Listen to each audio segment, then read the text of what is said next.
ଦେଇଥିଲା। ଠିକ୍ ସେମିତି ତମ ଅହଙ୍କାର ତମକୁ ପରୁଷ କରିଦେବ। ସେତେବେଳେ ମନେ ପକେଇବ ତମକୁ ଜନ୍ମ ଦେଇଛି ଜଣେ, ତମ ନାଁ ଦେଇଛି ଅନ୍ୟ ଜଣେ, ଶିକ୍ଷା ଦେଇଛି ଅନ୍ୟ ଜଣେ, କର୍ମର ବାଟ ଦେଖେଇଛି କେହି ଜଣେ। ଶେଷରେ ମୋ ଶାଢ଼ୀକୁ ନେବେ ଅନ୍ୟମାନେ। ତମର ଏ ଗର୍ବ ରହିବନି।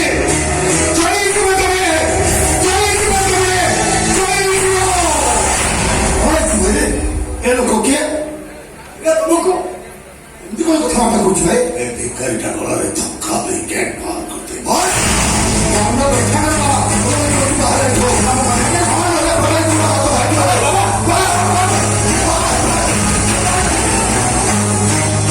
ଜଗନ୍ନାଥ ସବୁ ଦେଖୁଛନ୍ତି।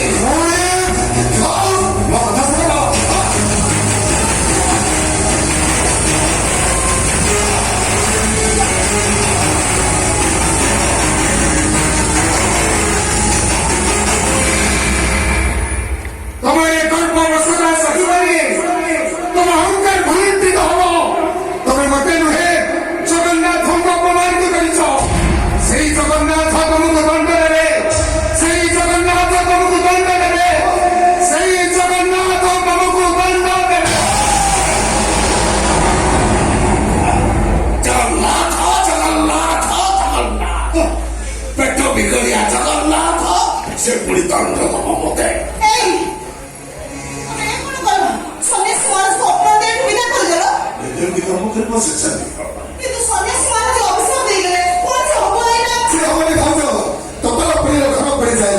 ଆଜିକାଲି ବାବା ନାଁରେ ଏମାନେ ସବୁ ଭଣ୍ଡ।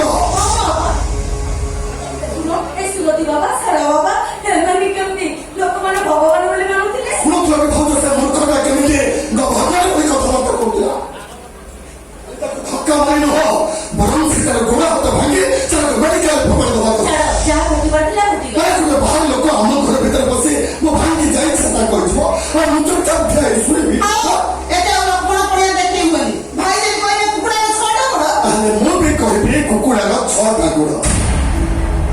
କାହିଁକି ଜାଣିଛ ଭାଉଜ? मैं खाली मो भाई भूमि का गप बहिर ऊपर मलापीठ देखिछ। मोटा कागज और रंगीन छवि जोटा तैयारी से बही भीतर पुराणा माटिया रंगर फटा कागज गृह खाली लेखा अक्षर गुड़ाक तुम छुईना कि अक्षर सजा वाक्यर मर्म तुम बुझिना।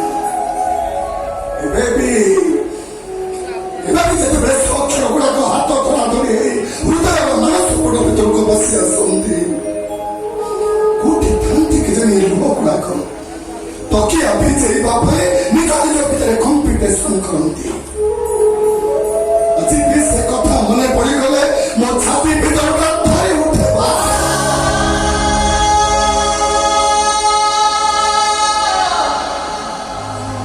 ହଠାତ୍ ଦିନେ ବାପା ଚାଲିଗଲେ। 4 ଦିନ ପରେ ମାଟା ବି ଚାଲିଗଲା। ସେତେବେଳକୁ ଆମେ ଭାଇ ଭଉଣୀ 2 ଜଣ କିଛି ଖାଇ ନଥାଉ। ଭାଇ ଆମ ପାଇଁ ଖାଇବା ଯୋଗାଡ଼ କରିବାକୁ ବାହାରକୁ ଯାଇଥାନ୍ତି। ସେତେବେଳକୁ 2 ଦିନ ପର୍ଯ୍ୟନ୍ତ ମାର ଶବଟା ଘର ଭିତରେ ପଡି ରହୁଥିଲା। ମୋ ଭାଇ ଆସିଲା। ଗାଁ ଲୋକ କହିଲେ ମାର ଶବକୁ ମଶାଣି କିଣିବେ। ମୋ ଭାଇ କି ସେମାନେ ଡାକୁଥାନ୍ତି।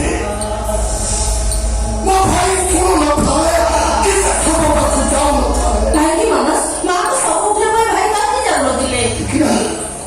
ମୋ ଭାଇ ଗୋଟେ ହୋଟେଲରେ 2 ଦିନର ଅଇଁଠା ବାସନ ମାଜି ତା ବଦଳରେ ଆଣିଥିବା ଭାତ ଡାଲିକୁ 4 ଦିନ ଉପାସରେ ଥିବା ତା କୁନି ଭାଇ ଭଉଣୀକୁ ଖୁଆଇ ଦଉଥିଲା। ଦେଖ ଭାଉଜ ଯୋଉ ଭାଇ ପାଇଁ ମାର ଶବ ବଡ ନହେ ତା କୁନି ଭାଇ ଭଉଣୀଙ୍କ ପେଟର ଭୋକ ବଡ ହେଇଗଲା। ସେ ଭାଇ ଯଦି କହେ କୁକୁଡ଼ାର 6ଟା ଗୋଡ଼ ତାହେଲେ ସେ କଥାକୁ ମାନିଲେ ମୁଁ କଣ ଭୁଲ କରିଛି? ମୋ ଭାଇ ଆମ ଭାଇ ଭଉଣୀଙ୍କ ପାଇଁ ଖାଲି ଭାଇ ନୁହଁ, ସେ ଆମ ପାଇଁ ସାକ୍ଷାତ ଭଗବାନ।